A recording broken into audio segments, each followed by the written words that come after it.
Chapter का नाम है rank of matrix.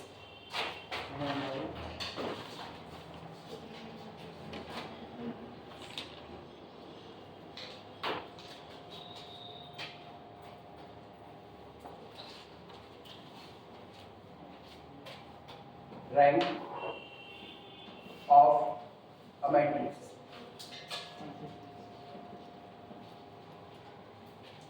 Rank of matrix, rank बहुत दूर में आएगा, ठीक, उसकी चर्चा बाद में करेंगे। रैंक कौन होता है, पहले छोटी छोटी बातें। सबसे पहली हेडिंग होगी सब मैट्रिक्स ऑफ मैट्रिक्स। मैट्रिक्स की डिफिनेशन तो शुरुआत में ही हो चुकी है, अब तो पता ही है। Matrix is the arrangement of object in the row and column. अब उसमें पहली हेडिंग है sub matrix. Sub matrix of a matrix, of a matrix, किसी दी गई मैट्रिक्स के लिए सब matrix.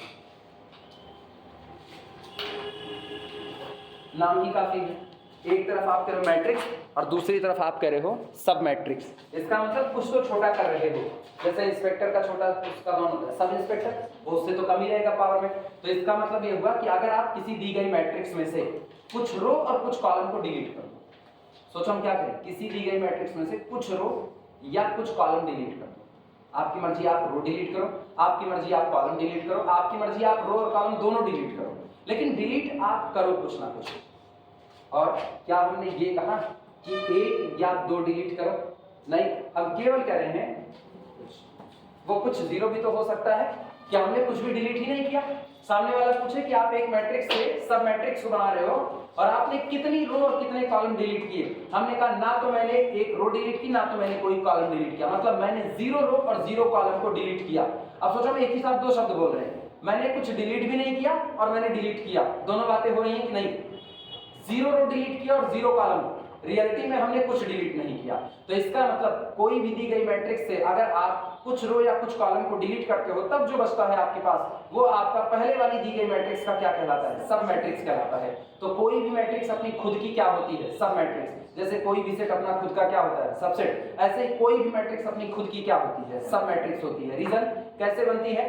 When we delete 0 row and 0 column from a given matrix, जब हम किसी दी गई मैट्रिक्स से 0 रो और 0 कॉलम को डिलीट करते हैं तो वही मैट्रिक्स जो थी वही बची हुई है, और लेकिन डिलीट तो हमने किया 0 रो और 0 कॉलम, तो नाम क्या दिया जाएगा? सब मैट्रिक्स। तो every matrix is the sub matrix of itself. और अगर आपने कुछ डिलीट कर दिया तो अब वो मैट्रिक्स नहीं रह चुकी है बल्कि नई बन गई है कोई और मैट्रिक्स, और वो निश्चित तौर पर वो उसकी कैसी होगी? सब मैट्रिक्स कहलाएगी। लिखना इसी बात को। मैट्रिक्स ऑब्टेन्ड बाय, एक ऐसी मैट्रिक्स जो प्राप्त होती है, मैट्रिक्स ऑब्टेन्ड बाय, मैट्रिक्स लिख रहे हैं, मैट्रिक्स ऑब्टेन्ड बाय लीविंग, छोड़ते हुए, matrix obtained by leaving some rose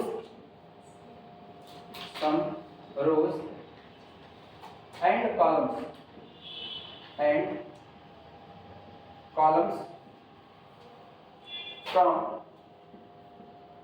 from capital A, a matrix having order n plus n from capital A is called, कही जाती है, is called submatrix of capital A, submatrix of capital A। किसी दी गई matrix से कुछ रो और कुछ कॉलम को डिलीट करने पर जो मैट्रिक्स बनती है वो खुद क्या कहलाती है? दी गई मैट्रिक्स की सब मैट्रिक्स कहलाती है। नोट लगाना, नोट इसमें लिखना कैपिटल ए इटसेल्फ, यानी जो मैट्रिक्स आपको दी गई है कैपिटल ए, वो खुद अपनी ही सब मैट्रिक्स होती है।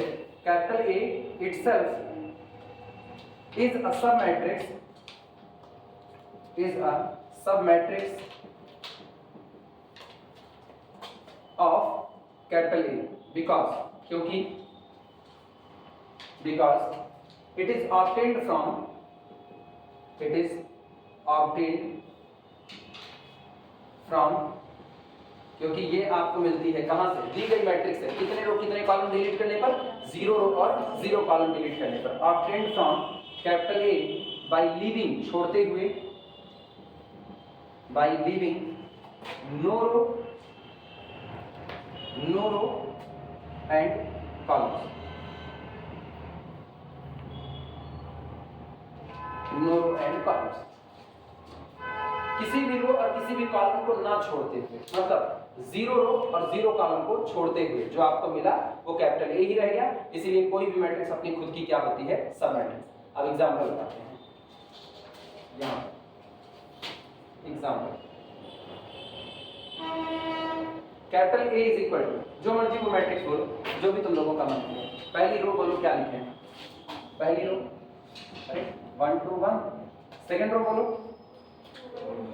2 1 2, बस कितने क्रॉस कितने की, 2 क्रॉस 3।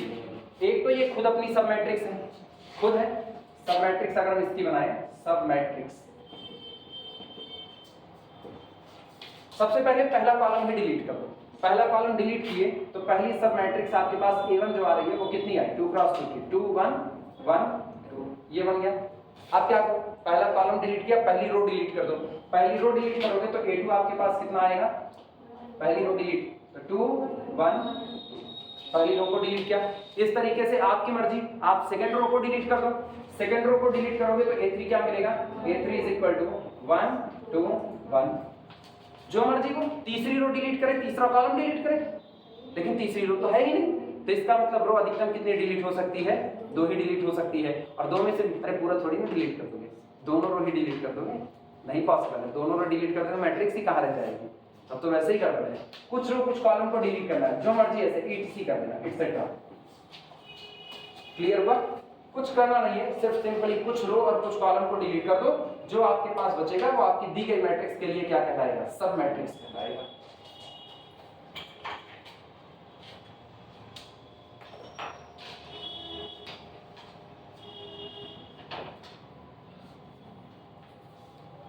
अगली हेडिंग जो होगी वो होगी माइनर ऑफ मैट्रिक्स।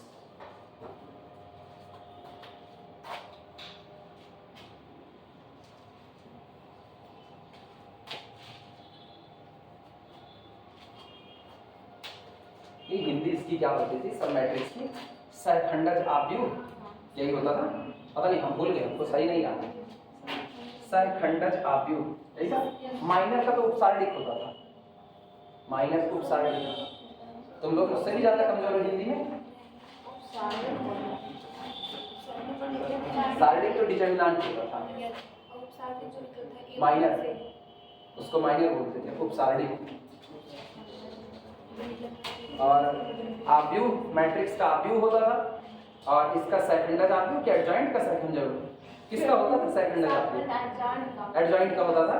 पता नहीं यार, आपने भूल गए, पता नहीं जो भी बोल दिया जाएगा, लेकिन भूल गए। सोचो अंग्रेजी के चक्कर में हिंदी चली गई, अंग्रेजी के चक्कर में हिंदी चली गई और अंग्रेजी भी सही से आई नहीं, कि वो भी सही से आई नहीं। लिखना minor of matrix, minor of a matrix, minor of matrix, किसी दी गई मैट्रिक्स का माइनर। माइनर का मतलब होता है उपसारणिक।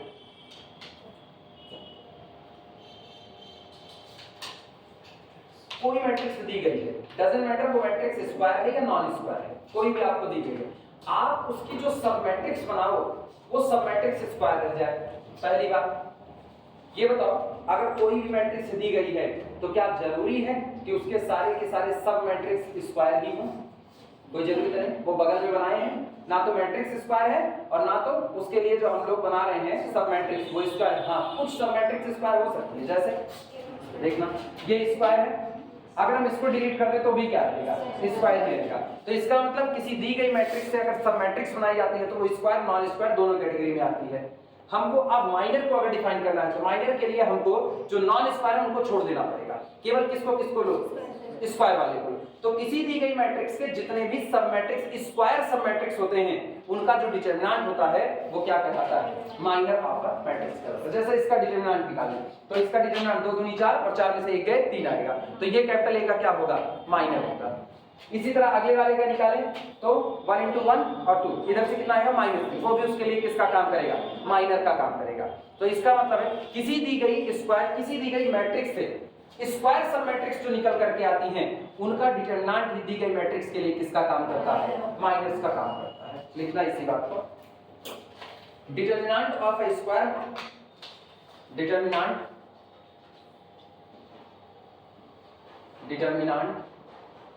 Of a square, determinant of a square submatrix, a square submatrix of capital A m cross n। Wording देखना, हम कैपिटल A को क्या लिख दिए, m क्रॉस n, मतलब दी गई मैट्रिक्स का स्क्वायर मैट्रिक्स होना कंपलसरी नहीं है। ये स्क्वायर हो तब भी चलेगा, नॉन स्क्वायर हो तब भी चलेगा, लेकिन हम इस दी गई मैट्रिक्स से जो सब मैट्रिक्स निकालेंगे वो कैसी रहनी चाहिए, स्क्वायर। और उसका हम लोग क्या निकालते हैं, determinant, determinant of a square सब मैट्रिक्स ऑफ कैपिटल ए। इस दी गई मैट्रिक्स के जो स्क्वायर सब मैट्रिक्स आ रहे हैं उनका क्या निकाल लिया, डिटरमिनेंट। ये कहलाते हैं दी गई मैट्रिक्स के क्या, माइनस कहलाते हैं। लिखना, इस card that is known as जाने जाते हैं a minor of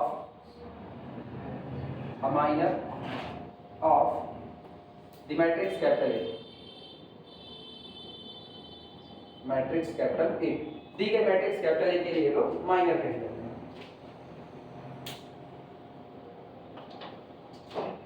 जैसे कोई स्क्वायर मैट्रिक्स दी गई, तो स्क्वायर मैट्रिक्स से आपने क्या निकाला, मान लो कोई भी मैट्रिक्स दी गई, उससे आपने पहली स्क्वायर सब मैट्रिक्स निकाली, वो 2 क्रॉस 2 की हुई, तो उसको 2 रोड माइनर कहा जाता है।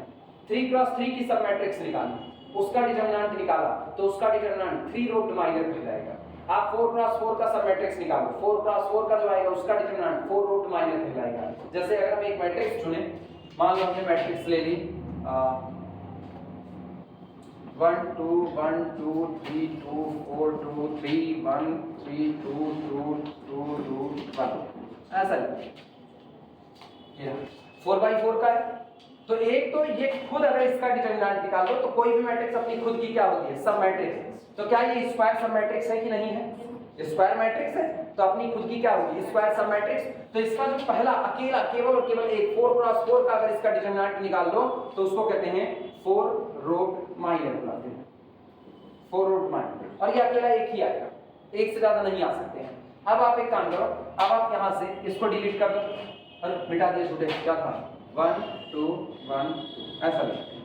मान लो हमने ये पहला कॉलम डिलीट, सॉरी लास्ट का चौथा कॉलम डिलीट कर दिया, चौथा कॉलम वहां से डिलीट किया और यहां से कोई एक रो डिलीट कर दी, ये वाली ये रो डिलीट कर दी। बोलो जो मैट्रिक्स बची वो क्या बची, 1 2 1 3 2 4 2 2 2, ये बची। क्या ये 3 क्रॉस 3 की मैट्रिक्स है कि नहीं, इसका डिटरमिनेंट निकाल लो, इसका जो डिटरमिनेंट आएगा वो क्या कहलाएगा, 3 रो माइनर कहलाएगा।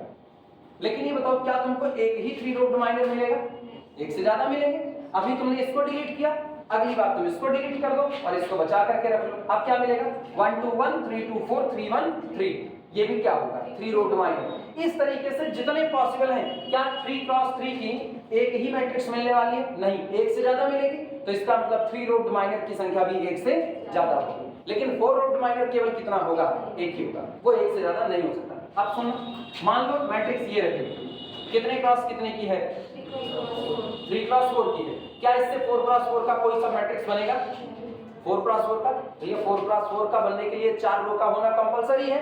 रो आपके पास केवल कितनी है, 3। तो जो सबसे पहली स्क्वायर सब मैट्रिक्स निकलेगी वो कितने ऑर्डर की होगी, 3/3 की होगी। इससे कम तो नहीं हो सकती है, मतलब इससे ज्यादा नहीं हो सकती। तो पहली 3 क्रॉस 3 की कैसे मिलेगी, ये वाला डिलीट कर दो, 3 क्रॉस 3 का मिला, अब की आप इसको डिलीट कर दो, ये वाला मिला, अब की इसको डिलीट कर दो, ये वाला मिला। एक एक आप डिलीट करते जाओ, एक कॉलम कोई भी डिलीट करो, अगला कौन मिलेगा। मतलब जब मैट्रिक्स आपकी खुद की स्क्वायर मैट्रिक्स है, ये समझने की बात है, जब मैट्रिक्स खुद स्क्वायर मैट्रिक्स है तो जितना मैट्रिक्स का ऑर्डर है उतने ऑर्डर का एक स्क्वायर सब मैट्रिक्स मिलेगा, केवल और केवल कितना, एक। लेकिन अगर मैट्रिक्स नॉन स्क्वायर है तो जो आपको सबसे हाईएस्ट ऑर्डर का स्क्वायर सब मैट्रिक्स मिल रहा है उसकी संख्या एक से ज्यादा हो जा रही है। पल्ले पड़ी ये बात है, ठीक, ये इस तरीके से हुआ। अच्छा, तो जितने भी 3 क्रॉस 3 क्या है सारे निकालो, जितने भी आए वो सारे एक कैटेगरी में गिरेंगे, उसको क्या कहलाएंगे, 3 रो माइनर। तो क्या 2 क्रॉस 2 का एक ही आएगा, एक से ज्यादा आएगा, एक से ज्यादा। ये गौर करो यहीं पर 2 क्रॉस 2 ये भी कैसा, 2 क्रॉस 2 ये भी कैसा, 2 क्रॉस 2 ये भी कैसा, 2 क्रॉस 2 ये दो एक साथ कर लो, कैसा, 2 क्रॉस 2 1 3 1 2 लो, कैसा आया 2 क्रॉस 2, सारे 2 क्रॉस 2 क्या है तो कितने आ रहे हैं, एक या एक से ज्यादा, एक से ज्यादा। ये सारे जिस कैटेगरी में गिरेंगे उसका नाम हम लोग क्या देंगे, टू रूट माइनर कहलाएगा, टू रूट माइनर। ये बातें क्लियर है, इतना क्लियर। आप सुनना, अब हम जनरलाइज करें, P क्रॉस P का बनाएंगे, कैसे बनता है P क्रॉस P वो बताना है मुझे।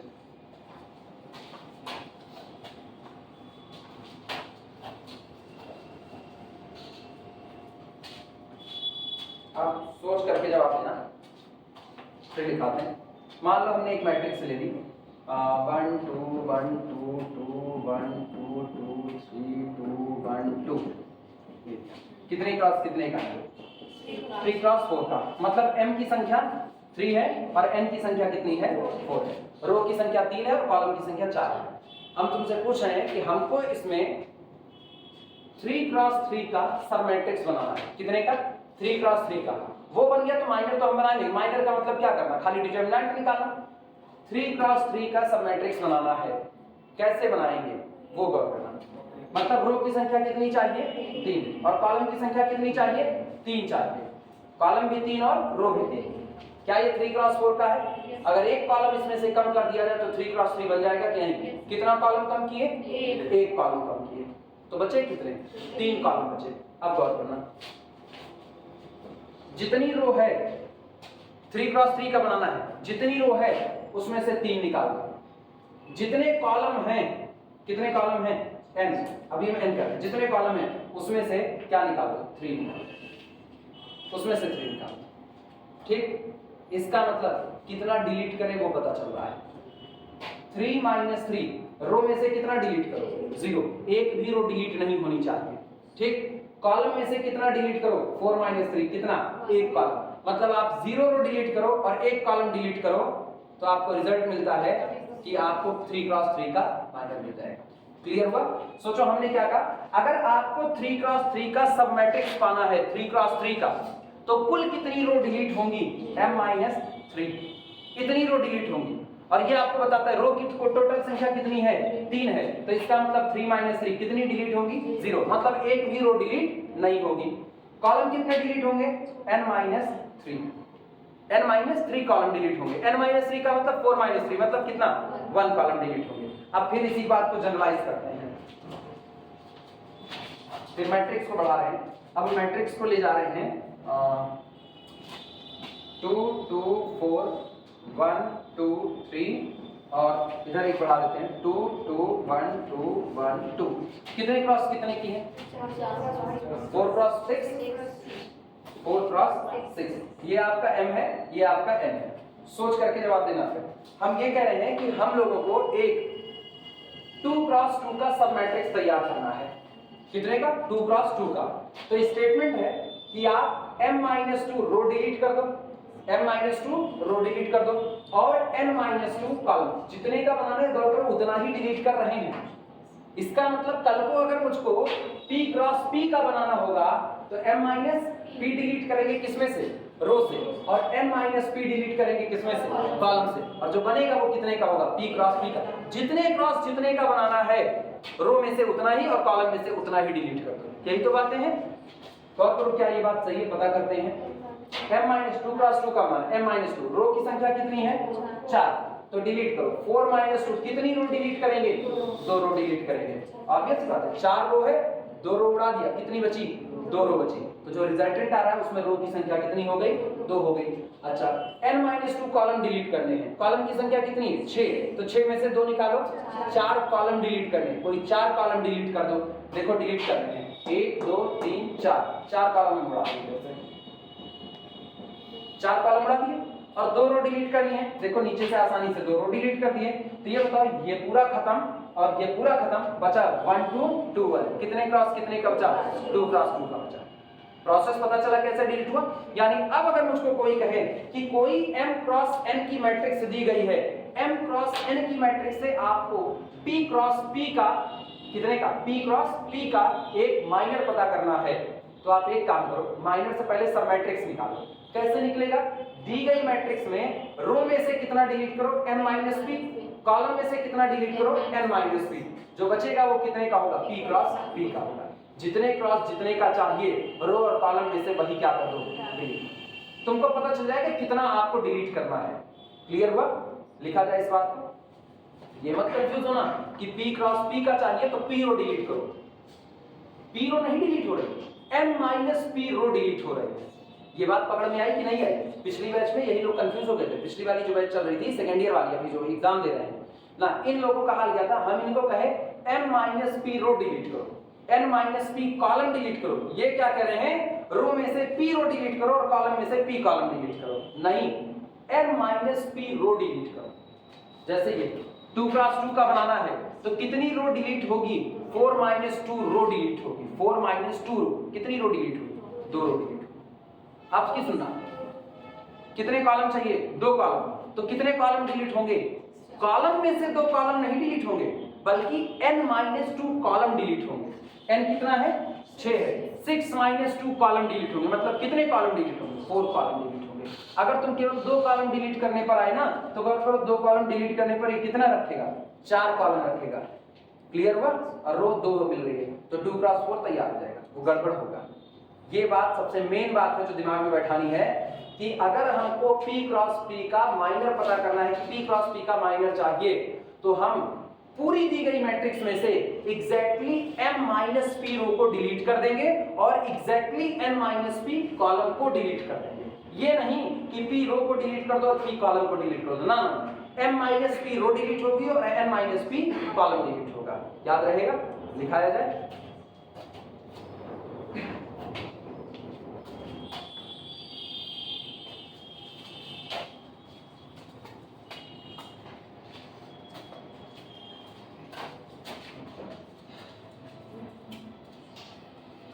स्टार्ट करके रिजल्ट टाइप में ऐसे लिख लेना।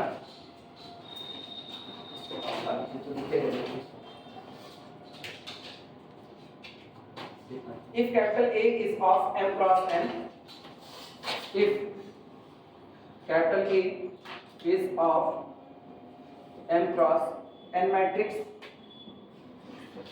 अगर आपको दी गई मैट्रिक्स कैपिटल A का ऑर्डर कितने का हुआ, M क्रॉस N का हुआ, then deleting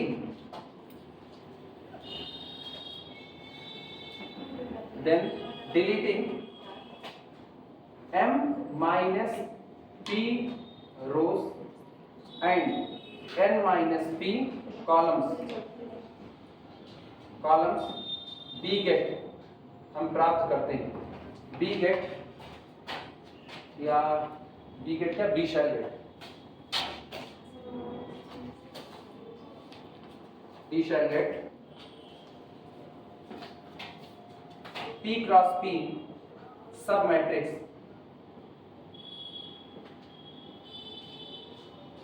P cross P सब matrix of capital A।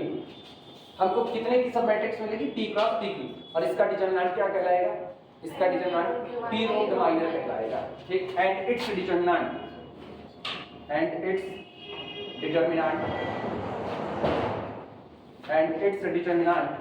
Is called, और इसका डिटरमिनेंट कहा जाता है, is called P row divider. ये चमक रहा होगा, नहीं चमक रहा है, इसके ऊपर वाला कुछ तो होगा तो नहीं दिख रहा होगा, P क्रॉस P वाला नहीं दिख रहा, क्या दिख रहा है, सब चमक भले रहा है लेकिन दिख रहा है। P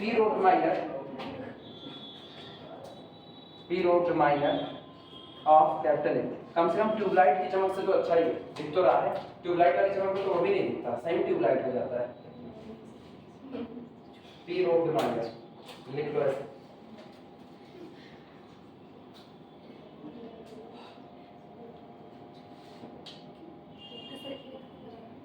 अभी यहाँ कह सकते हो ना, मसाले इकट्ठे किए जा रहे हैं, इंग्रेडिएंट सारे इकट्ठे कर लो, उसके बाद फिर शुरुआत करेंगे रैंक से खाना बनाने, तो रैंक से खाना बनेगा।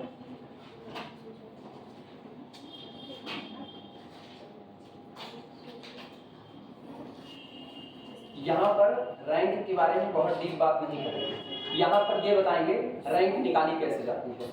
हाँ जेब में है ना, कान में लगाएंगे ना वो लगता है अजीब सा। अच्छा इसको कान में लगा लो ना, तो अपने को और तेज बोलने का मन करता है, क्योंकि बाहर की आवाज सुनाई नहीं देती है, वो बाहर वाली फीलिंग होती है कि मतलब बस काम गया भी रहा एकदम काम। हम इसको लगा करके एक दो बार देखें, हमको वो नेक बैंड जो मंगलसूत्र होता है वो ज्यादा पसंद है, कर्णफूल नहीं पसंद। कर्णफूल बेकार है, दोनों कान बंद रहते हैं। घर पे भी लेक्चर सुनते रहते हो, दोनों कान में अब मम्मी बुला रही है, मम्मी जोर जोर से बुलाने लगती है, फिर ऐसे जब निकालते तब सुनाई देता है आप कुछ आवाज आ रही है।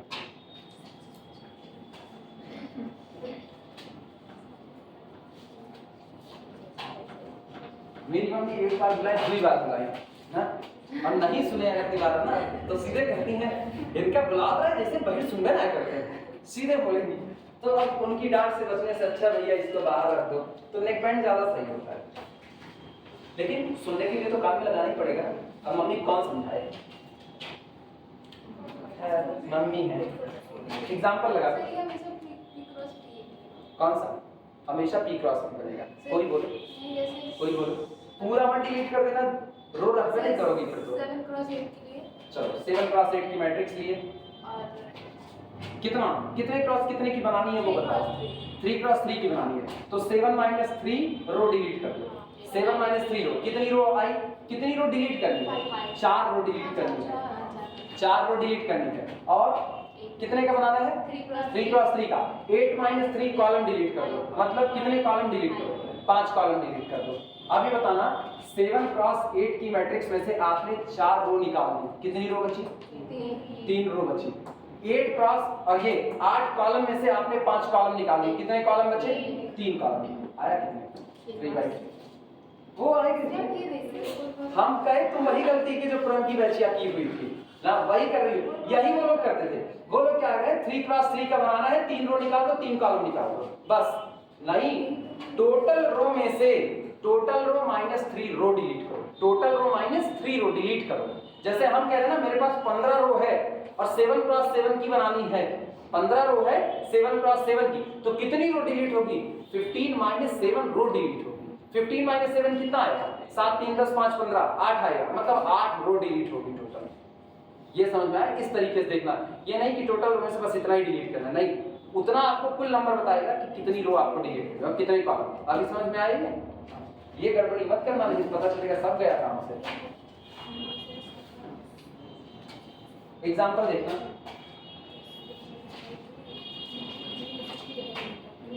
एग्जांपल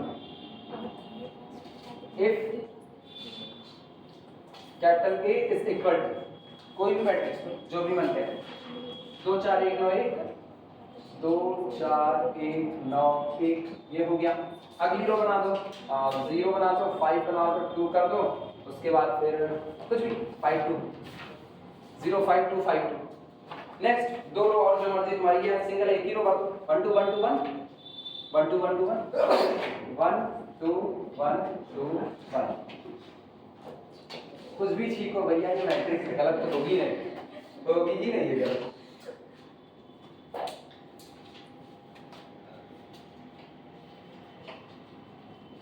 यहीं पर लिखते here m is equal to कितना, रो की संख्या कितनी हुई, 3, और n इज इक्वल टू कितना होगा, 5 होगा। To obtain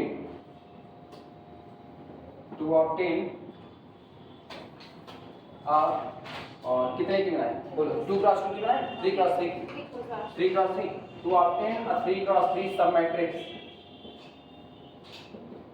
to obtain a 3 cross 3 submatrix, delete 3 - 3 यानी कितना, that is 0 रो। एक भी रो को डिलीट मत करना, एक भी रो डिलीट नहीं होगी, 0 रो डिलीट होने का मतलब सारी रो सेफ बची रहेंगी। एंड कितना, 5 - 3 that is 2 कॉलम, 2 कॉलम। आप रो एक भी मत डिलीट कीजिए, लेकिन कोई भी जो आपकी मर्जी, आपको 2 कॉलम डिलीट कर दीजिए, कोई रोक टोक नहीं, जो मर्जी वो 2 कॉलम डिलीट कर दो। अब बताना क्या मिले, बी गेट, बस ठीक है। To obtain a 3 cross 3 sub matrix, delete this यानी 0 रो एंड 2 कॉलम डिलीट कर दीजिए। जैसे as for example delete 2 column delete कर दें, जो का वो डिलीट कर दें, जो कहो, कौन से, पहला और आखिरी, delete first and last column, delete first and last column, we gate.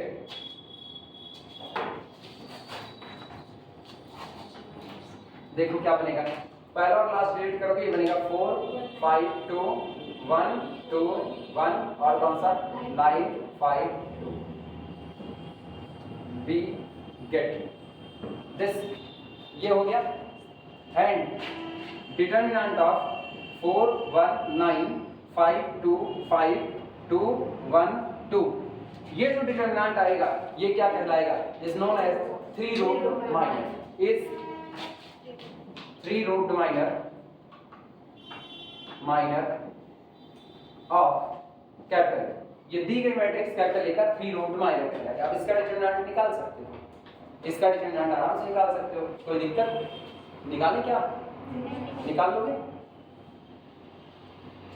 तुमने कुछ करना थोड़ी, हम लोग निकालेंगे, हम तो ऐसे निकालेंगे इसको, 4 5 2 1 2 1 9 5 2 4 5 2 1 2 1।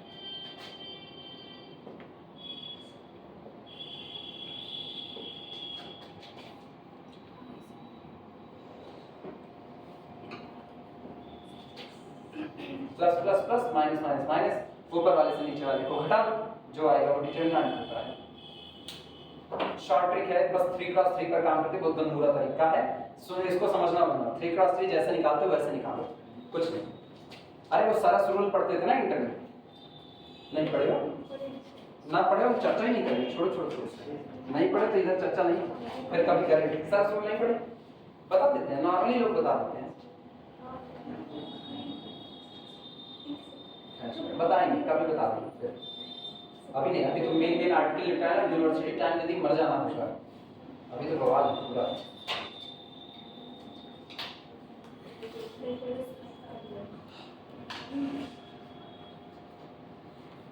चले अगला लिखा है, अगली हेडिंग डालना, एलिमेंट्री रो ऑपरेशन। अगली heading elementary row operation, elementary row operation.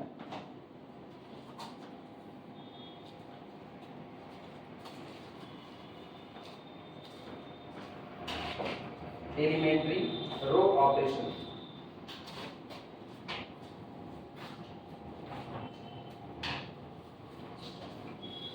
Row operation. जैसे एलिमेंट्री रो ऑपरेशंस होते हैं, ठीक उसी तरीके से एलिमेंट्री कॉलम ऑपरेशन होते हैं। ठीक, देखो इसमें क्या लिखा है, वर्डिंग एलिमेंट्री, मतलब आप जो ऑपरेशन लगाओगे एलिमेंट पर लगा रहे हो, और एलिमेंट भी किसमें, जो रो में मौजूद है, तो इसका मतलब जो ऑपरेशन लग रहे हैं वो रो को देखते हुए लगेंगे। तो एलिमेंट्री कॉलम ऑपरेशन का मतलब है जो ऑपरेशन लगेंगे वो किसके अकॉर्डिंग है, कॉलम के ऊपर लगेंगे।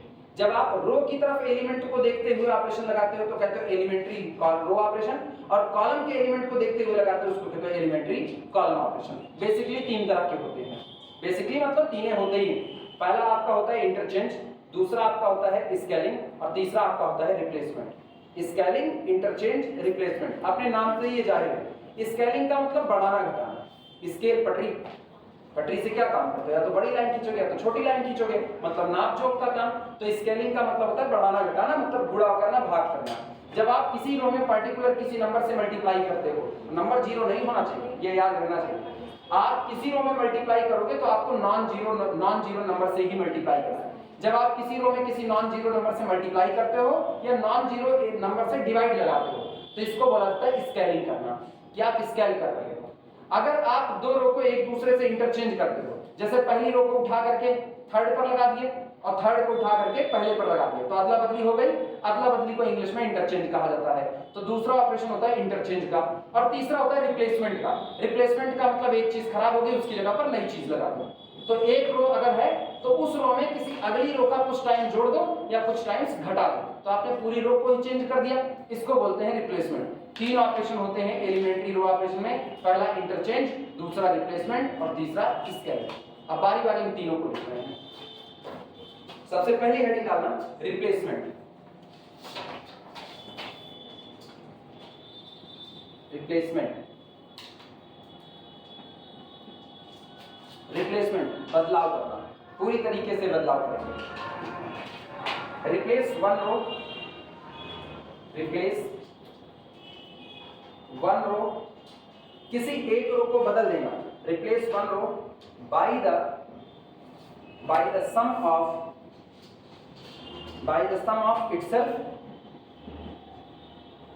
itself and a multiple of other row and a multiple of another row, multiple of another। परेशान ना, बहुत आसान लैंग्वेज है, आसान में ही दिखाएंगे इसको।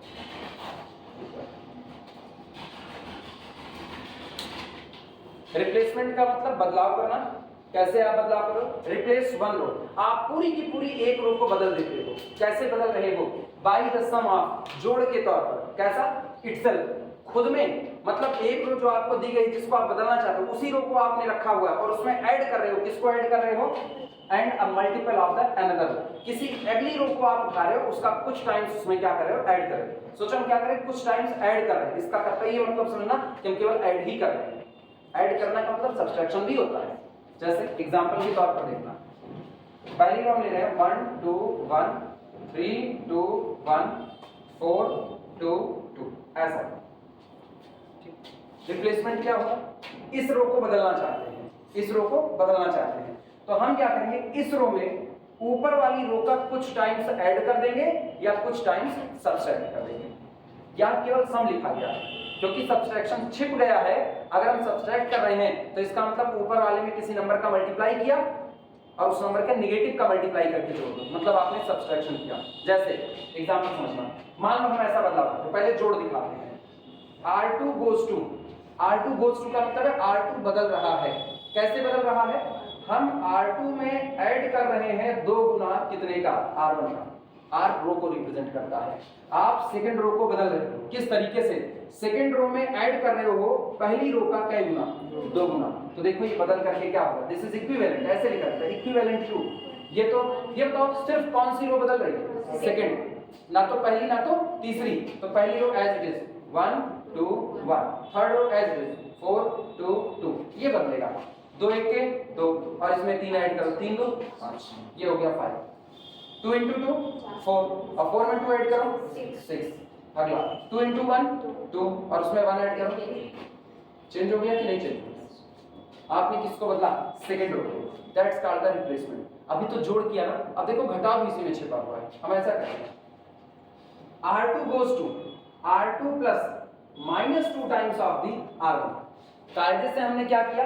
हमने कहा R2 goes to R2 में से घटा दिया 2 गुना कितने का? R1 का। लेकिन दिखाया कैसे? प्लस के तौर पर। तो इसीलिए ये जो सम लिखा गया है ना, ये अपने अंदर में किसको छिपा करके रखा है? सब्सट्रैक्शन को भी छिपा के रखा है। तो किसी एक रो में, अपने लोग आम जिंदगी की भाषा में इसको बात करते हैं तो अपने लोग सीधे कहते हैं आपकी दी गई मैट्रिक्स की किसी एक रो में किसी अगली रो का कुछ टाइम्स ऐड करना, कुछ टाइम्स घटा देना, उस रो में बदलाव लाता है। इसीलिए इसको क्या कहते हैं? रिप्लेसमेंट कहते हैं। किसी एक दी गई रो में किसी अगली रो का कुछ टाइम्स जोड़ना या कुछ टाइम्स घटाना क्या कहलाएगा? रिप्लेसमेंट कहलाएगा। क्लियर है ये बातें? अब सोचो अगर हम सब्सट्रैक्ट करें तो क्या बनेगा? सब्सट्रैक्शन देखना, जैसे मान लो हम इसको कर रहे हैं, R2 में से घटा दो 3 गुना R1 का। 3 1 के 3 और 3 में से 3 निकालो, कितना आया? 3 2 6 2 6 2 6 माइनस 3 1 के 3 1 3 माइनस 2 बदलाव हुआ। ये जो ऑपरेशन लग रहा है ना, इन्हीं को क्या कहा जाता है? रिप्लेसमेंट कहा जाता है। क्लियर हुआ? रिप्लेसमेंट पे आपको कितने रो की जरूरत पड़ रही है? 2 रो, एक जिसमें बदलाव लाना है और एक जिसकी वजह से बदलाव लाना है। दोनों चाहिए, एक जिसमें बदलाव लाना है और एक जिसकी वजह से बदलाव लाना है। जिसमें बदलाव लाना है पहले वही लिखा जाएगा। हम लोग कैसे लिख रहे हैं? हम लोग कह रहे हैं R2 बदल रहा है, एरो का मतलब चेंज हो रहा है। R2 goes to, पढ़ा ऐसे जाएगा, R2 goes to R2 plus general लिखें और जनरल, R2 क्यों लिखें? अब तो हम जनरलाइज कर दें। दैट इज अर्थात रिप्रेजेंटेशन सुना, Ri goes to, Ri बदल रहा है। किस तरीके से? हम Ri में ऐड कर रहे हैं लैम्डा टाइम्स R, ith रो में बदलाव हो रहा है। किस तरीके से?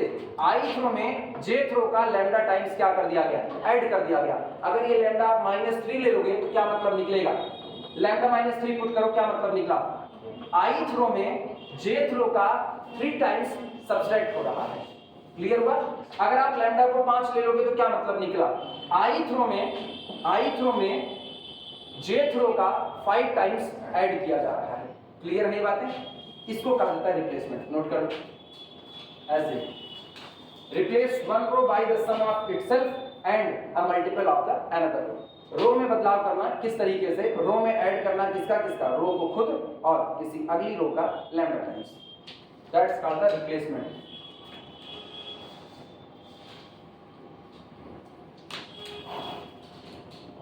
और सुनो, एक शब्द यहां पर क्या लिखे? अनदर। कोई खुद ये नहीं करेगा उसी रो में उसी को ऐड कर दो। कई लोग गड़बड़वा देते हैं, वो क्या कहते हैं ना, उसी रो में उसी को ऐड कर देंगे, ये गड़बड़ होगा। मतलब आप ये नहीं लिख सकते हो ri गोस टू ri में ऐड कर दिया 2 टाइम्स ri, ये नहीं होगा। इसको पता है ये होगा तो है, ये ऐसा नहीं होगा। दुनिया में कोई चीज ऐसी है नहीं जो ना हो। बस एक दिन मुर्दा भी जिंदा हो जाएगा, वो भी बाकी रह गया है। अभी कोई मुर्दा जिंदा नहीं हुआ है, एक दिन वो भी होगा इस दुनिया में, होगा। जिस हिसाब से कलयुग बढ़ रहा है ना, एक दिन ऐसा होगा कोई मरा हुआ आदमी तख्ती पर लेटा होगा, जैसे उसको चिता पिटाएंगे कैसे है हट जा सब जने आप जिन फूकत जाए ना सब पहले फूकत। इसको ना, इसको बोलते हैं स्केलिंग। कैसे? ये बताओ, आर आई में 2 गुना आर आई किया तो इसका कितना हो गया? ये कितना हो गया? ये हो गया 3। इसका मतलब आपने ith रो में कितने का मल्टीप्लाई किया है? 3 का। That's the scaling. इसीलिए आप इसको रिप्लेसमेंट में नहीं रखोगे, इसका अलग ही नाम दिया जाएगा, इसका अलग स्ट्राइक चलेगा। अगला होगा रिप्लेसमेंट था स्केलिंग। स्केलिंग किसी रो में पर्टिकुलर किसी नॉन जीरो नंबर से मल्टीप्लाई करना या डिवाइड करना। हम शब्द इस्तेमाल करें non zero number. Zero number से नहीं मल्टीप्लाई करोगे कि उठा करके पूरी रो को ही जीरो कर दोगे। पूरी रो को जीरो कर दिया ना तुमने, उसका नेचर ही तहस नहस कर दिया। ये इतना इंपॉर्टेंट चीज चल रहा है, यहां से हम बताएंगे कि कोई मैट्रिक्स इन्वर्टिबल होगी कि नहीं होगी। अगर स्क्वायर मैट्रिक्स दी गई है और मुझको कोई ये कहे कि पता करो ये मैट्रिक्स इन्वर्टिबल होगी कि नहीं, तो पगलन खान हम लोग जा करके उसका थोड़ी ना निकालेंगे कि इसका इनवर्स निकालें। भाई आज आप 3 गुणे 3 की मैट्रिक्स कह दिए, 3 गुणे 3 की मैट्रिक्स में आपने पूछा कि ये इन्वर्टिबल है कि नहीं, और हम चले गए बच्चों वाली हरकतें करने के लिए। पहले हम क्या निकालने लगे? एडजॉइंट ऑफ ए निकाले, और फिर क्या निकाले? डिटरमिनेंट ऑफ ए निकाले, और फिर कह रहे हैं कि लो भैया A inverse is equal to adjoint of A upon determinant of A. या नहीं का दिमाग यहीं पर दिमाग चल गया, हम इसका डिटरमिनेंट निकाल दिए। If determinant is equal to 0, if determinant is equal to 0 matrix non invertible. If determinant does not equal to 0 matrix invertible. लेकिन कितनी दूर तक ये गेम खेलोगे? बस 3x3 तक। 4x4 में ना दहाड़े मार के रोने की नौबत आएगी। 4x4 का डिटरमिनेंट इतना आसानी से थोड़ी निकलेगा। जानते हो 4x4 के डिटरमिनेंट में तकलीफ क्या है? पता है? नहीं पता? दिखाते तकलीफ क्या है। बिना तकलीफ के मर्ज का कोई मामला नहीं होता ना, नहीं, बिना तकलीफ के इलाज का मामला नहीं लगता। मर्ज का क्या? मर्ज है तभी तो तकलीफ। तकलीफ है सुनना। 4x4 के डिटरमिनेंट देखना, 1 2 1 2 3 2 1 2 2 2 1 2 3 1 4 2। जिस दिन तुम इसको एक्सपेंड करने जाओगे ये ऐसा एक्सपेंड होगा, 1 into determinant this into this, 2 2 1 और 1 1 4। अगला कौन है? 2 2 और कितना? -2 डिटरमिनेंट दिस इंटू दिस, 3 2 3 1 1 4 और कितना? 2 2। ये फिर कितना? +1 इंटू डिटरमिनेंट, ये गया 3 2 3 2 2 1 2 2 2 और फिर -2, ये गया 3 2 1 2 2 1 3 1 4। 4x4 की मैट्रिक्स इन्वर्टिबल होगी या नहीं होगी, इसके लिए अगर आप डिटरमिनेंट के रास्ते बढ़ते हो तो पहले तो आपसे ये टकराएगा। और सोचो ये टकराया तो 4x4 का था तो पहले क्या फैक्टर तैयार हुए? 4 में ये 3x3 का है तो अपने अंदर में क्या फैक्टर तैयार करवाएगा? 3। इसके रिस्पेक्ट में एक्सपेंशन पहली रो के, तो एक हिस्सा इसका, एक हिस्सा इसका और एक हिस्सा इसका। तो पहले तो 4 में टूटा, फिर रक्त बीज की तरह 4 में से हर टुकड़ा किसमें टूटा? 3 में। तो 3 का 3 3 दूनी 6 3 त्रिका 3 4 12। 12 टुकड़े टूट चुके हैं। इसका मतलब कल को अगर यही 5 क्रॉस 5 का कर देगा तो पहले 5 फैक्टर तो सीधे सीधे तैयार हुए, फिर 5 फैक्टर में हर फैक्टर 4/4 में रख करके आएगा, 4/4 वाला फिर अंदर में टूटेगा, 4 में अंदर में टूटेगा, 3 में। ये तो नाभिकीय संलयन अभिक्रिया हो चुकी है, न्यूक्लियर रिएक्शन। जैसे तो होता है, एक प्रोटॉन टूटा, इलेक्ट्रॉन प्रोटॉन जो भी टूट रहा हो ना, वो टूटा 2 में, वो 2 टूटे 3 में, वो 3 अगले में 4 में, वो अगले 4 में। मतलब अगर ऐसा मेरा पैसा बढ़ता तो एलन मस्क अगले 1 हफ्ते के अंदर में मुझसे ना जाने कितने पीछे रह जाते। खैर ऐसा हो नहीं सकता, दिल को बहलाने को ख्याल अच्छा है गाली, मैथ वाले लोग ऐसे ही कर सकते हैं। हाँ, तो ये पता चली तकलीफें क्या है। इसीलिए 4/4 की मैट्रिक्स इन्वर्टिबल होगी या नॉन इन्वर्टिबल होगी, वो डिटरमिनेंट के सहारे नहीं बताया जा सकता। और जब डिटरमिनेंट के सहारे नहीं बताएंगे तो सहारा किसका? हारे को हरिनाम। अपने लोग इसी पर आएंगे, ये सामने मौजूद है। रो ऑपरेशन मुझको अपने हाथ में एक ऐसा जबरदस्त टूल दे देता है कि ये आपके पास है तो आप केवल गुणा भाग जोड़ घटाव करते चले जाओ और लास्ट में आप फाइनली बता दोगे कि आपकी मैट्रिक्स इन्वर्टिबल है या नहीं है। फाइनली आप बता देते हो। उसमें दिक्कतें ये हैं, आप नेचर नहीं बदलना चाहते। हम लोग लिखेंगे row operation does not affect the rank of the matrix, और अगर किसी मैट्रिक्स की रैंक नहीं बदलती है तो उस मैट्रिक्स का नेचर नहीं बदलेगा। मैट्रिक्स की रैंक उसका नेचर लेकर के आती है। पता चलेगा जब लीनियर अलजेब्रा आएगा 3rd सेमेस्टर में तो बताएंगे कि रैंक कैसे आपके नेचर को बचाती है और कैसे आपके नेचर को तबाह करती है, दोनों बताएंगे। जब आप ये काम करते हो ना, जैसे किसी ने कहा कि हमने 3rd रो को, सोचा हमने 3rd रो को 0 से मल्टीप्लाई कर दिया, भैया मेरे 3rd रो को 0 से मल्टीप्लाई करते पूरी पूरी तीसरी रो क्या हो गई? 0। और जैसे आपने पूरी तीसरी रो 0 कर दी, तुरंत लॉजिक लगता है किसी दी गई मैट्रिक्स में अगर एक रो 0 हुई तो उसका डिटरमिनेंट भी क्या होगा? आहा 0, स्वाहा वाली कंडीशन हो गया। इसका मतलब ये हुआ 0 से मल्टीप्लाई करते ही वो हर मैट्रिक्स, दुनिया की कोई भी मैट्रिक्स है अगर स्क्वायर है और किसी भी रो में आपने 0 से मल्टीप्लाई कर दिया, मतलब आपने तो उसको वैसे ही स्वर्ग पहुंचा दिया है। अब क्या वो इन्वर्टिबल रह पाएगी? नहीं। इसीलिए वर्डिंग लिखी जाती है मल्टीप्लाई जिस लैम्डा से हो, डिवाइड जिस लैम्डा से हो, ये लैम्डा कैसा होना चाहिए? Non zero. अगर ये नॉन जीरो है तो नेचर को अफेक्ट नहीं करेगा, nature as it is safe बचा लेगा। पहले भी इन्वर्टिबल रही होगी, मल्टीप्लाई होने के बाद भी इन्वर्टिबल रहेगी। पहले भी इन्वर्टिबल रही होगी, डिवाइड होने के बाद भी क्या रहेगी? इन्वर्टिबल ही रहेगी। 0 से डिवाइडेशन तो वैसे नहीं पॉसिबल है, 0 से डिवाइडेशन तो वैसे नहीं पॉसिबल है। इसलिए अगर मल्टीप्लाई करेंगे तो ये आ रहा है, कौन सा 0 से मल्टीप्लाई करने का? 0 * r में करेंगे, ये तो रिप्लेसमेंट है बहनी। अब हम स्केलिंग की बात कर रहे हैं। स्केलिंग यहाँ तो अगर तुमने मतलब किसी रो का 0 टाइम्स ऐड किया, मतलब आपने मैट्रिक्स में कोई बदलाव किया ही नहीं, तो वास्तविकता में आपने कोई ऑपरेशन लगाया ही नहीं, आपने कोई ऑपरेशन लगाया ही नहीं। क्योंकि जब भी आप ये कहते हो किसी रो में 0 का मल्टीप्लाई करना और किसी रो में अगली रो का 0 टाइम्स ऐड करना, दोनों बातें अलग है। एक में आप क्या कर रहे हो? रिप्लेस करने जा रहे हो, और एक में आप क्या कर रहे हो? सीधे रिप्लेस कर ही दे रहे हो, सीधे कर दे रहे हो उसी को, किसी और की जरूरत ही नहीं। ये दोनों का फर्क है। तो यहाँ लैम्डा 0 हो भी सकता है, नहीं भी हो सकता। एक्चुअली ना यहाँ भी लैम्डा 0 नहीं होगा, क्योंकि अगर लैम्डा 0 रह गया तो आपने तो कोई ऑपरेशन लगाया ही नहीं, तो मतलब क्या बैठा उस बात का? तो लैम्डा यहाँ भी नॉन जीरो, अगले वाले में भी लैम्डा क्या होगा? Non zero. अगली हेडिंग डालना scaling.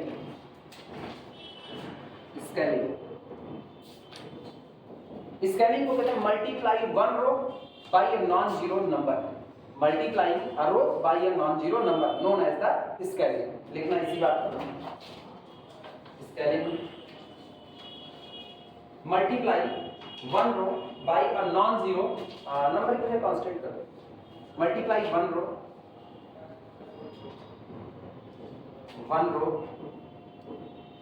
Bye a non zero constant, by a non zero constant.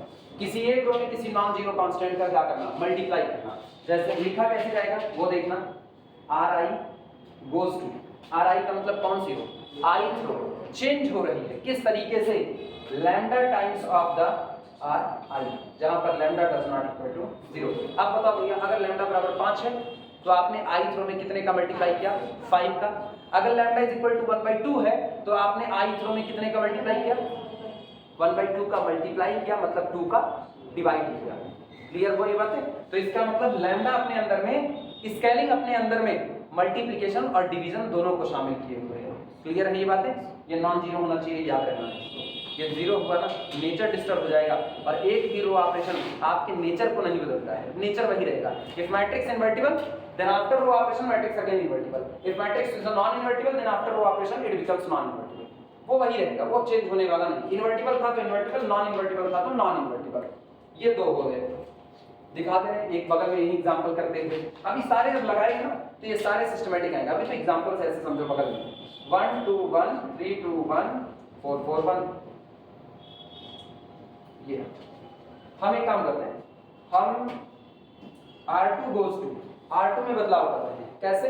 R2 goes to 3 times of the R2, R2 goes to 3 times of the R2।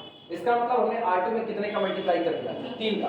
तो कितना हो जाएगा? दिस इज इक्विवेलेंट टू 1 2 1 और 3 का 9 6 3 4 4 1। ऐसा ये इक्विवेलेंट का साइन ना अगले चैप्टर में पता चलेगा हम क्यों बार बार लगा रहे हैं। ये अगले चैप्टर का साइन, ये अगले चैप्टर में आपको ये बताएगा ना, इसका होना ना इन लोगों को कहीं ना कहीं एक ऐसी जगह पर ले जाएगा जहां ये दोनों किसी सिस्टम के लिए सेम इक्वेशन देने को तैयार हो जाएंगे, तैयार हो जाएंगे, कंफर्मली तैयार होंगे। ये वही बताएंगे, कंफर्मली वही बताएंगे कि अगर इसको कोफिशिएंट मैट्रिक्स कर दो कहें, चलो यार बात ये बोल ही रहे हैं, कोफिशिएंट मैट्रिक्स का सिमिलर होना सेम सॉल्यूशन होने की गारंटी नहीं है, लेकिन सेम सॉल्यूशन का आना कोफिशिएंट मैट्रिक्स के सिमिलर होने की गारंटी बन जाएगा। ये बात की बातें होंगी, अभी कुछ नहीं। अभी तो बस ऐसे समझो रो ऑपरेशन कॉलम ऑपरेशन क्या होता है। अगर आप एक मैट्रिक्स को किसी रो ऑपरेशन से दूसरे में चेंज कर रहे हो तो जब चाहो दूसरे से कहां आ सकते हो? पहले में आ सकते हो जब चाहो। जैसे हमने कहा ये यहां देखो बदलाव किया, इस मैट्रिक्स में क्या किया? सेकंड रो में 3 से मल्टीप्लाई किया तो यहां पहुंच गए, यहां से यहां आना है, क्या करोगे? उल्टा 3 से क्या लगा? डिवाइड। यहां पहुंच गए कि नहीं पहुंच गए? तो इनसे यहां और इनसे यहां सिमिलरिटी है, ये सिमिलरिटी। जब आप कुछ रो ऑपरेशन लगा के एक मैट्रिक्स से दूसरे में चले जा रहे हो तो इसका मतलब दोनों मैट्रिसेस एक दूसरे के क्या कहलाती है? सिमिलर कहलाती है, एक जैसा बिहेव रख रही है कि मेरे ऊपर रो ऑपरेशन लगा तो हम आ गए, इनके ऊपर रो ऑपरेशन लगा तो ये आ गए।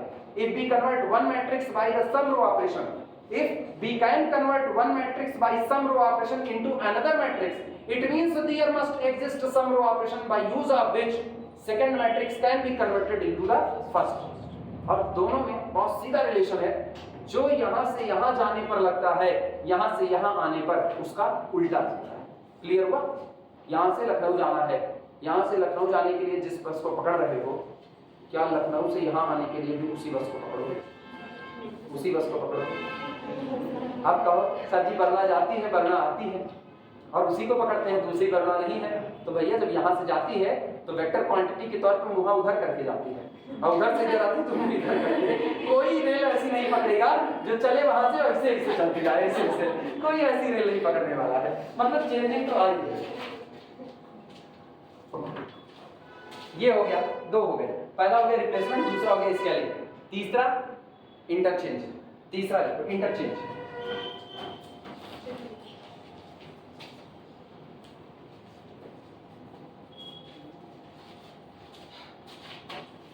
Interchange third.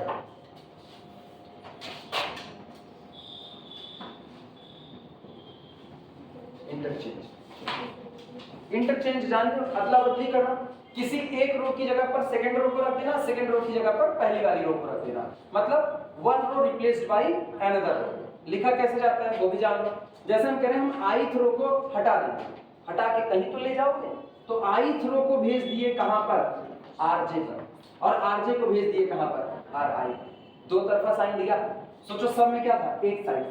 इधर क्या होगा? दो तरफा। मतलब ri सहमति, ri और rj सहमत हो रहे हैं, कह रहे हैं हम आ जाएंगे आपकी जगह और आप चले जाइए मेरी जगह। जैसे अभी थोड़ी देर के बाद हम कह दें अब यार चलो हम थक गए पढ़ाते पढ़ाते, अब कल से इस क्लास को तुम पढ़ाओगे और हम बैठ के तुमसे पढ़ेंगे। इंटरचेंजिंग हुई कि नहीं हुई? लेकिन ऐसी इंटरचेंजिंग नेचर बदल देती है और ऐसी इंटरचेंजिंग नेचर नहीं बदलती है।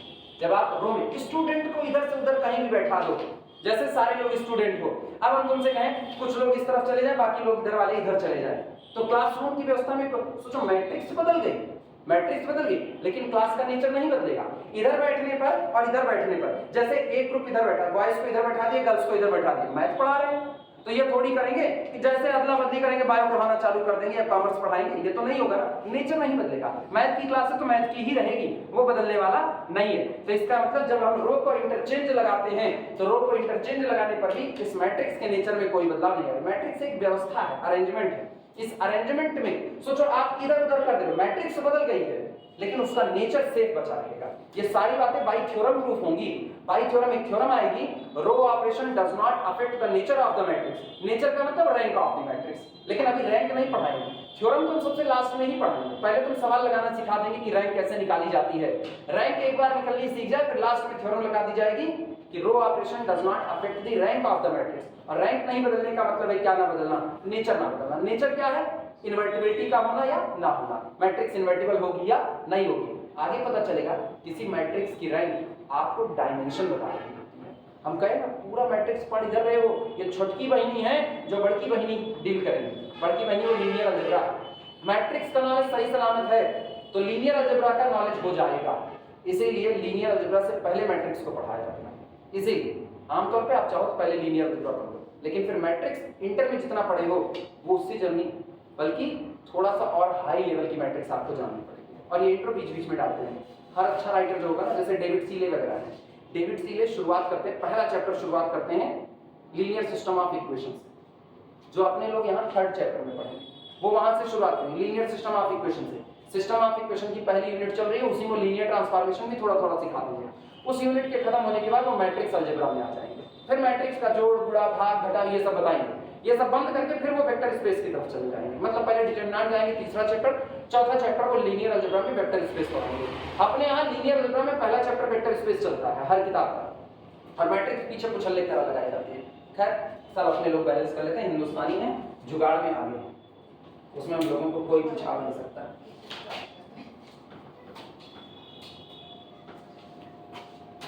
इंटरचेंज में लिखना, हेडिंग पड़ी हुई है ना, लिखना interchange two rows, interchange two रोज,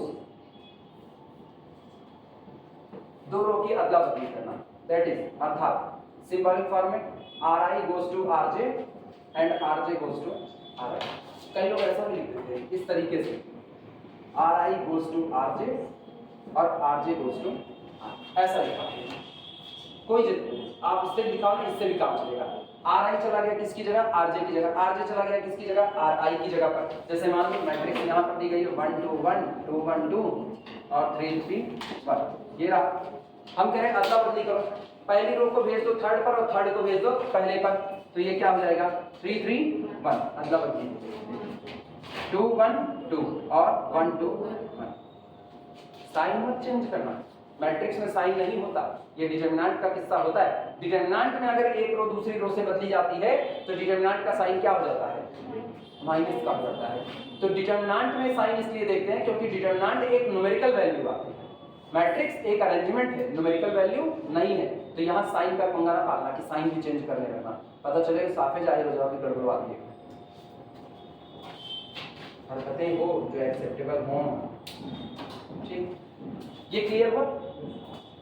ये सब आप तीन ऑपरेशन पता चले कौन कौन से थे, इंटरचेंज, रिप्लेसमेंट, स्कैनिंग। इंटरचेंज का मतलब दो रो की अदला बदली करना, ठीक। रिप्लेसमेंट का मतलब एक रो में किसी अगली रो का सम टाइम्स जोड़ना या सम टाइम्स घटाना। वो सम टाइम्स क्या होना चाहिए, कुछ भी ना, अरे जीरो नहीं होना चाहिए, जीरो हो भी गया तो कोई दो थोड़े लग जाएगा, मतलब मैट्रिक्स जैसी थी वैसी बचा लिए। अगला कौन होता है, स्केलिंग। स्केलिंग में दो लग जाएगा। स्केलिंग में जिस नंबर से आप मल्टीप्लाई कर रहे हो वो कैसा होना चाहिए, नॉन जीरो होना चाहिए।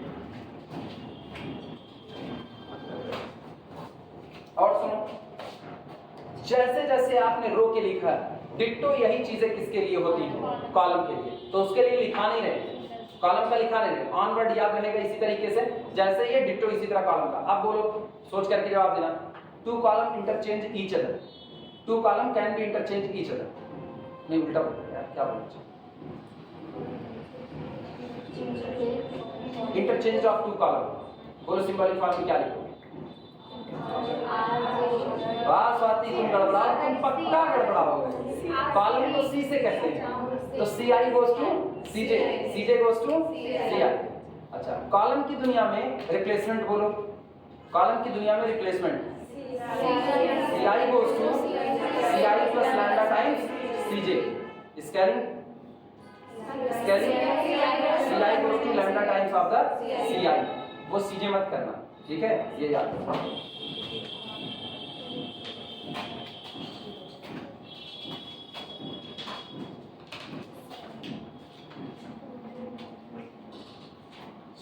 ये हो गया। अभी ये निकालना रो इक्विवेलेंट मैट्रिसेस, रो इक्विवेलेंट मैट्रिसेस।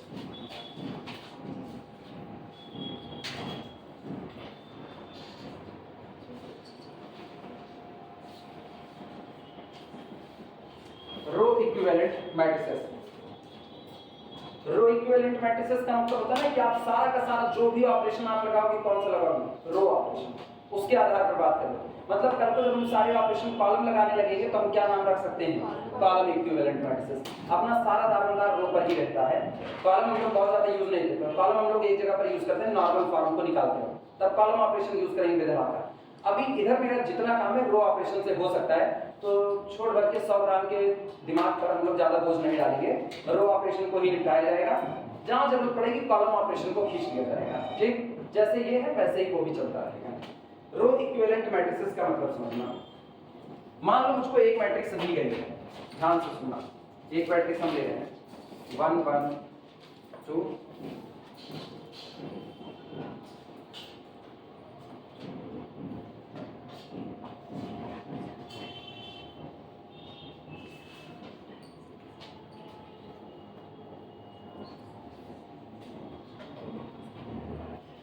ये मैट्रिक्स दी गई है, ठीक, और एक और मैट्रिक्स लिख दी जाती है, एक मैट्रिक्स ऐसी लिखी जाती है,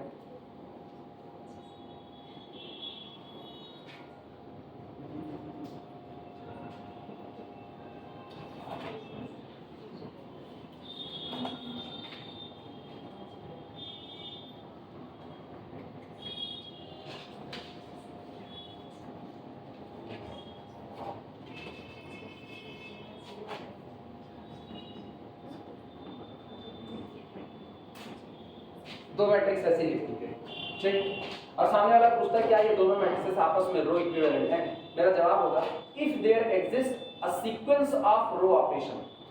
अगर यहाँ पर रो ऑपरेशन का एक सीक्वेंस मौजूद होता है, सीक्वेंस का मतलब कुछ रो ऑपरेशन मौजूद होते हैं जिनकी मदद से we can convert first matrix in the second matrix और second matrix in the first matrix. अगर यहाँ पर आपको खोजने पर कुछ ऐसे रो ऑपरेशन मिल जाते हैं जिनकी मदद से पहली मैट्रिक्स को दूसरे में कन्वर्ट किया जा सकता है, तो इसका मतलब है दोनों मैट्रिक्स एक दूसरे के क्या होंगी, रो इक्विवेलेंट। अगर आप नहीं कन्वर्ट कर सकते हो तो मैट्रिक्स आपस में रो इक्विवेलेंट नहीं हो सकते। आओ देखते हैं कैसे होगा।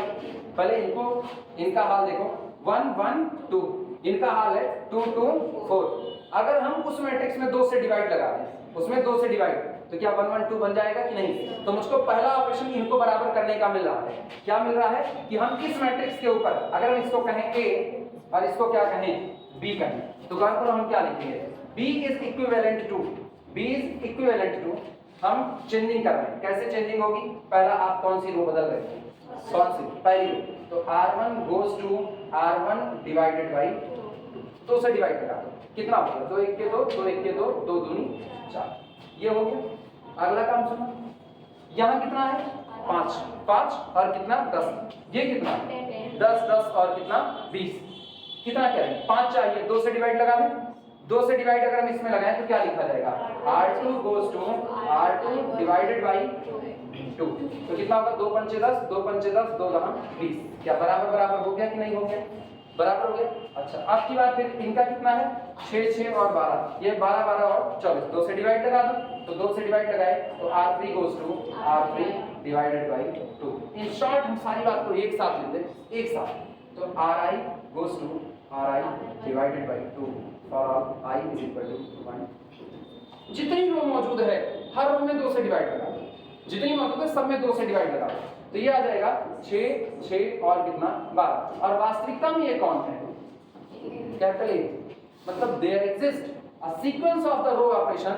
By use of these row operation we can convert our matrix capital B into the first matrix capital A. So matrix capital A and capital B are row equivalent to each other. इसलिए दोनों matrices एक दूसरे की क्या कहलाएंगे? रो equivalent. अच्छा आप ये बताओ, अगर कोई कहे A से B में बनाओ, अभी हमने क्या किया? B से A बनाया है, तो B से A आने के दौरान जिस रास्ते से आए A से B जाने के दौरान उल्टा हो जाओ, उल्टा। तो इसका मतलब A पर कौन सा ऑपरेशन लगाओगे? A पर Ri goes to 2 times of the Ri for all I is equal to 1 2 just opposite, इधर 2 से भाग किया, उधर 2 से मल्टीप्लाई किया। अब देखो क्या हो जाएगा? 2 1 के 2, 2 1 के 2, 2 दूनी 4, 2 पंचे 10, 2 पंचे 10, 2 दाम 20, 12 12 बन गया कि नहीं? बस इसीलिए क्या होता है, दो मैट्रिसेस एक दूसरे के रो इक्विवेलेंट कही जाएंगी if there exist a sequence. ये बड़ा आसान बना है, कभी-कभी ऐसा नहीं तो इतना आसान बनेगा, कभी-कभी हार्ड हो जाता है कि आपको ऑपरेशन सोचना पड़ता है कि भैया कौन सा ऑपरेशन लगाएं कि कैसे बनेगा। तो ये इतना आसान मत मानना, ये तो एग्जांपल सबसे आसानी तौर पर दिया जाता है कि आप सबसे आसान वाला एग्जांपल तब के लिए, बाकी हार्ड वाला एग्जांपल ऐसा नहीं। कोई पूछे धूप में ज्यादा देर रहेंगे क्या होगा क्या होगा क्या होगा, भैया पहले तो उसको केस बताओ। अगर ठंडी की धूप में ज्यादा देर रहोगे मजा आएगा, और गर्मी की धूप में ज्यादा देर रहोगे तो नहीं, फिर केस बनेंगे। गर्मी की धूप में सुबह रहोगे कि दोपहरिया में रहोगे? दोपहरिया में रहोगे तो पूरी पिटिया में छाला पड़ जाएगा, तो ये अंतर आता है, फिर आप केस बनाओगे। तो ये सबसे आसान केस कौन सा होता है? आसान केस वो पूछे धूप कैसे होती है, गरम गरम लगता है धूप में, उठा करके प्रेस छुआ, ऐसी धूप का भी मजा है गरम गरम। तो इसी तरीके से ये सबसे आसान पढ़ लो, इतना हार्ड इससे ज्यादा कठिन मिल सकता है। तुमको बस एक डेफिनेशन याद रखनी, डेफिनेशन बहुत मोटे मोटे तौर पर है। If there exist some sequence of row operations by use of which we can convert one matrix into the another, then both matrices similar to each other, या आप कह सकते हो both matrices are equivalent to each other। दोनों matrices एक दूसरे की क्या होंगी? इक्विवेलेंट होंगी। सोचो हमने किस ऑपरेशन का इस्तेमाल करके ये सारा कहानी किया? रो का, इसीलिए क्या लिखे? रो इक्विवेलेंट। अगर आप यही कॉलम का इस्तेमाल करके करोगे तो क्या लिखोगे? Column equivalent matrices. कोई दिक्कत इसमें? लैंग्वेज लिखना बोल रहे हैं, लैंग्वेज लिखो। Two matrices are row equivalent, two matrices are row equivalent, two matrices are, बस definition लिख लो, छोड़ दो। two matrices are row equivalent if there is a sequence of, two matrices are row equivalent if there is a sequence of elementary row operation. Two matrices are row equivalent if there is a sequence of elementary row operations